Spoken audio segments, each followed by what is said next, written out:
Hvala puno, thank you.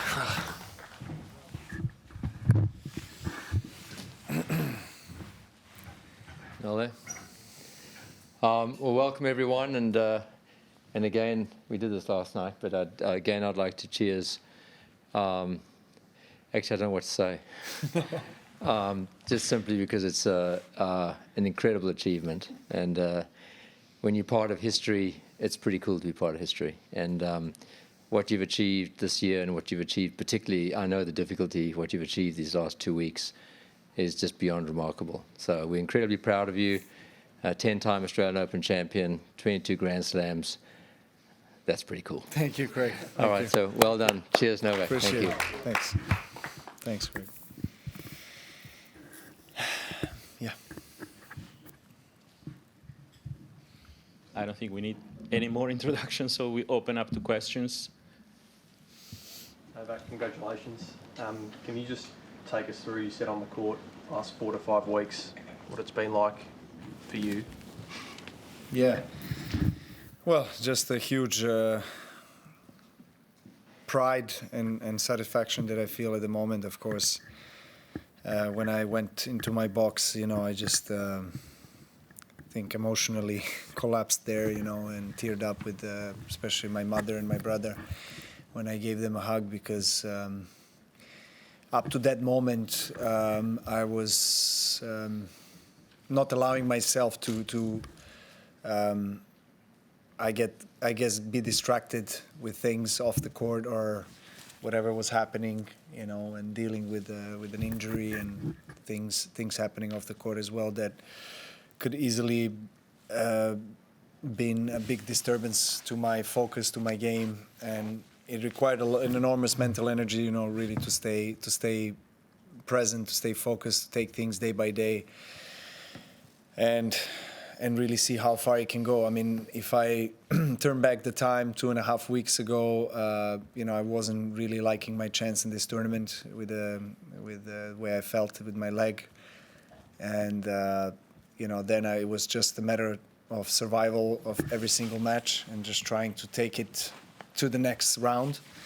The good thing about the Grand Slam here is that you have a day between the matches, so it allowed me to have more time than normally on some other tournaments to recover, to try to do all the treatments in order to get myself in a somewhat of a good state and condition to play and eventually win. So from 4th round onwards, I feel like leg was not bothering me as much. I felt my movement was much better, and I played some of my best tennis, honestly, in Australian Open. In the 4th round, quarterfinals, semifinals, just really comfortable on the court, hitting the ball great. And I knew that against Stefanos it's going to be a different match than what I had throughout the entire tournament. So I saw him play. I saw how dominant he was as well.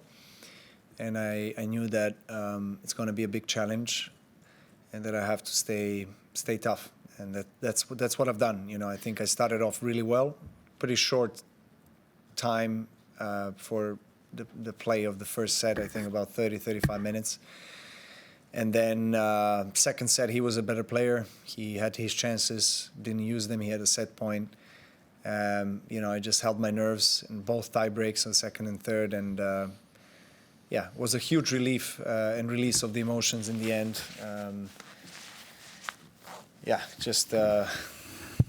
Difficult to find any additional words, really. It's been a long journey, but a very, very special one. Novak, in the second set, there were quite a lot of words and looks between yourself and, I think, Goran. I just wonder what was happening there. No, it was Goran and other members of my team. Just a normal chatter that we would normally have in the court, where I was not comfortable and was looking for some help and some advices, some guidance. That's all it is. Obviously, on the court, difficult to explain to people that have not been in these situations, what you go through. So, of course, I know that, as I said on the ceremony, they tolerate a lot of things that I do to them, say to them, and I'm really grateful to have their presence and their support and just the way they are, because if I'm in the box and a guy is doing that to me, I'll probably act differently. Novak, congratulations. You talked about the emotions at the end there. How much of that was what happened last year, coming back here, the injury, other off-court stuff, and was it a combination of everything? It is. Coming into Australia was something I was looking forward to because I said it before, and I honestly feel great in Australia, and my results are testament to that. So I really wanted to be back here. I wanted to play, and knowing my records in Australian Open, I always liked my chances, and I ended up the last season in the best possible way. I played great, so I did a great preparation. Of course, considering last year's event, I was a bit more nervous coming into Australia. Didn't know how I'm going to be received and by the people. But overall, it was a very positive experience. Again, I wouldn't be able to do what I did in Adelaide and here if I wasn't feeling good, on and off the court. Of course, there were things that were happening, also the events of last few days, with my father, that were not easy for me to handle, especially at these stages of last stages of a Grand Slam. But I had to keep it together. That's why I said answering the first question, that it took enormous amount of mental and emotional energy to really keep it tight, keep my focus. And people around me who have been with me have done a great job in making me do my routines in a proper way so that I could, try to perform the best way possible. Yeah. Well done, Novak. You've spoken in the past very openly about being motivated by history, and we think now of the duel with Rafa in particular, now that you both got 22 slams. Are you also motivated by trying to finish your career with more Grand Slams than anybody, and by that I mean Serena and also Margaret Court? Of course I am motivated to win as many slams as possible. At this stage of my career, these trophies are the biggest motivational factor of why I still compete. So that's the case, without a doubt. I never really liked comparing myself to others, but of course it's a privilege to be part of the discussion of as one of the greatest players of all time. And if people see me this way, of course it's very flattering, because I know that I give as much as effort and energy into trying to win slams as anybody else, and I still have lots of motivation. Let's see how far it takes me. I really don't want to stop here. I don't have intention to stop here. I feel great about my tennis. I know that when I'm feeling good, physically, mentally present, that I have a chance to win any slam against anybody. So I like my chances going forward. But again, nothing is given or nothing is for granted. I've, of course, awareness that there's a lot of players that want this trophy or want the number one position in the world. But I've been so many times in these situations that experience and just, I guess, being in those circumstances, in those shoes, helps me always to kind of keep my mind fresh and know what's expecting me. I don't know how many more years I'm going to play, or how many more slams I'm going to play. It depends on various things. It doesn't depend only on my body.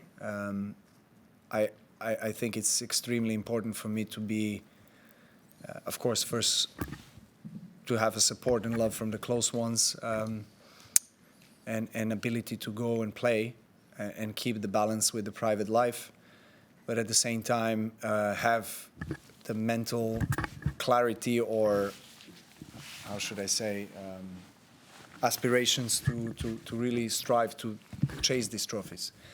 Because physically I can keep myself fit. Of course 35 is not 25, even though I want to believe it is. But I still feel there is time ahead of me, and let's see how far I go. Matt. When the match ended, you looked at your box and you pointed to a few different places. I'm curious, can you talk? Can you? Yeah, What were you trying to say? What do you want me to say? You've seen it all. I mean, it's a little code language we have. They understand. It takes big heart and of course a lot of mental strength and the third thing as well to make it. Courtney. Novak, what have you learned?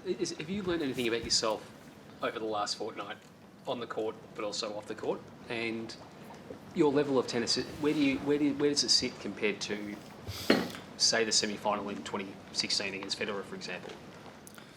Well, in terms of learning about myself, I always try to take away some, important professional tennis lessons, but also life lessons, about my character, about my experience, about everything that I went through on and off the court. So I need some time, I need some space to reflect on that. It's hard to talk about it right now because it's so fresh. In terms of the quality of the tennis, it's honestly some of the best tennis I've played on this court. As good as I've played maybe 2011 or 15 or 16 or those years where I've really had some very strong seasons and strong Australian Opens. I would rank it right up there, maybe top 2, 3 of all time of performances on slams in general, particularly here. Howard.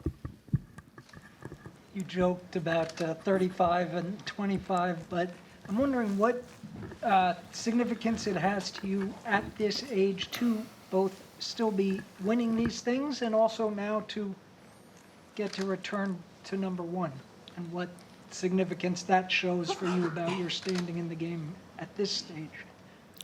Well, even more than probably 10 years ago, because you don't know, you never know how much more time you have left. So of course, I nurture and celebrate these moments of becoming number one again and Grand Slam champion even more than I have maybe ever in my career. So I don't take it for granted. As I said, it's just so fresh. I mean, I just came off the court, so of course I have to reflect and sleep over a few nights and just realize what I've been through with my team. And of course it makes me incredibly proud, but it also is a huge relief because it hasn't been smooth sailing, so to say, on and off the court in the last 3-4 weeks. So, but that makes this victory even more special. Last couple in English, Mark, and then behind. Novak, congratulations. You touched on a couple of nights ago that you hoped your dad would be in the stands for tonight's final. Now that obviously didn't happen. Can you explain why he didn't end up sitting in the stands, and also how special it was to see him after you left the court underneath Melbourne Park? Yes, we talked, and I thought that the things will calm down in terms of media and everything, but it didn't. So we both agreed that it would probably be better that he's not there. That hurts him and me a lot because these are very special, unique moments that who knows if they repeat again. So. It was not easy for him, and I saw him after the match, of course, and he was not feeling his best, let's say, even though he was very happy to hug me and, of course, with everything, but I could see that he's a bit sad. But look, it is what it is. I think in the end, also what he told me is that it's important that I feel good on the court, that I win a match, and he's here for me. And so if it's gonna be better for him or for me as an outcome of the match, so that he's not in the box, then so be it. So that was the whole conversation. And in a way, I'm also sad that he was not there, present in the stands, but he was throughout the entire tournament. So it's fine. You know, in the end, we have a happy ending. That's fine. Congratulations, Novak. So you mentioned on the court that how you and Stefanos represent smaller countries, and you've always taken representation of Serbia very seriously. So 22 slams later, how does it mean to all these histories mean to people back home? Well, I probably don't know fully, you know, how it resonates with people. I truly believe, and I hope that especially young people in Serbia find a lot of inspiration in what I do and what I have achieved, and so it motivates them to grab a racket or whatever they do, whether it's sport or any other area of life, you know, just as I said on the court in the ceremony, to dream big and to really nurture those dreams. And you know, we heard this story before, but I mean, it truly is. It's like cliche, but it is true. You know, coming from countries like Serbia and Greece, you know, in Stefanos's case, with almost zero tennis tradition and support in any shape or form for the tennis, it makes it of course far bigger challenge to reach the big heights and great heights, you know. And so you could kind of have to pave your own way, you know, and become the first in something, you know. Of course, along with your family and close people in your life and your coaches. But that makes the whole experience, you know, even more unique and gratifying. And I think for me, appreciation for everything that I have achieved in life is greater because of knowing how I started. And of Serbia and Greece, and I said it, you know, we have a great relationship, you know, historically between the countries. And so, you know, as I have with Stefanos personally, of course, we are great rivals, but we had some nice words for each other on the court, and I think it's important. It's important to be kind and respectful in those moments, regardless of the score. You know, you want to win without a doubt. Everybody knows that. You are, you know, fierce competitor, but you should always have some respectful words for your opponent and understanding of what he goes through, because you know you can relate to a lot of the things that your peers are going through, and because you know how tough it is. Thank you.